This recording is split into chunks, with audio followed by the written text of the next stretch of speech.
I'm Amanda Isaac, Associate Curator of Fine and Decorative Arts, and I'm here today in the Chintz room at Mount Vernon.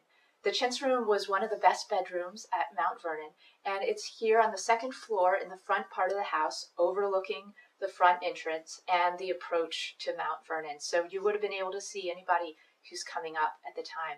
It was called the chintz room because the focal point was a bedstead hung with chintz fabric, that is cotton with these big, bold, colorful floral designs, imitating these extraordinary designs coming out of India. And at the time, it was the height of fashion to have this in your house, and chintz rooms were a trend. Thomas Chippendale, the English furniture designer and interior decorator, created several notable chintz rooms in the homes of English nobility and elite.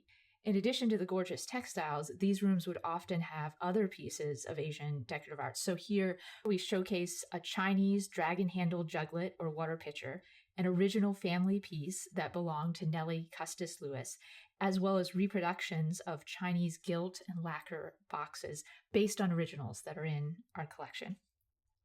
The room, as you see it today, represents how it looked in 1799, over 40 years since it was first created when Washington first expanded the house in 1759. Over that period, it had many different occupants. Changes were made to the architecture, the furnishings changed as taste changed, and of course, things changed as they wore out.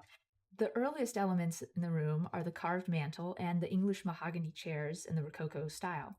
These are period pieces, but they represent the types of goods Washington was acquiring from England in his early years and how furnishings changed throughout the house. Washington likely first used them in the public rooms and then moved them up to the bedchambers later on.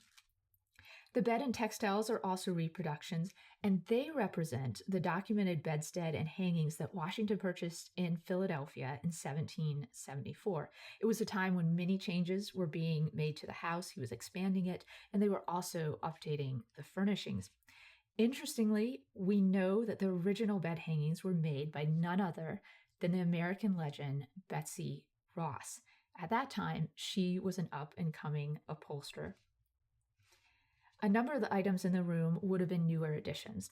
The 5 gilt frame prints that you see, there's 4 landscapes and a very romantic classical piece, were added to the house after Washington returned from the presidency in 1797. And the wallpaper was also likely a 1797 update.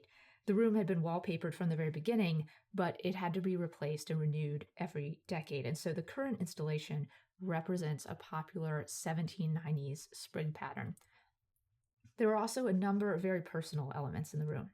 We don't know for certain who used this at all the different times, but it's possible that in 1799 it may have been used by Martha Washington's granddaughter, Nellie Custis Lewis, just after she had been married and when she had her first child here at Mount Vernon in the fall of 1799. The crib is an original piece that was used by Nellie Custis Lewis for her daughter. The easy chair, the dressing table, a dressing table used by a woman to prepare for her day, all of these elements would have been something used by Nellie and represent her presence in this space. So the chintz room gives you a glimpse into the high style of living here at Mount Vernon, the changes over time that you saw in it, and the personal touches you would have seen in rooms. But it also shows that Mount Vernon was always very much a family home. It was filled with children of various ages, first Martha's own 2 children, then her grandchildren, her great-grandchildren, and in between, plenty of nieces and nephews.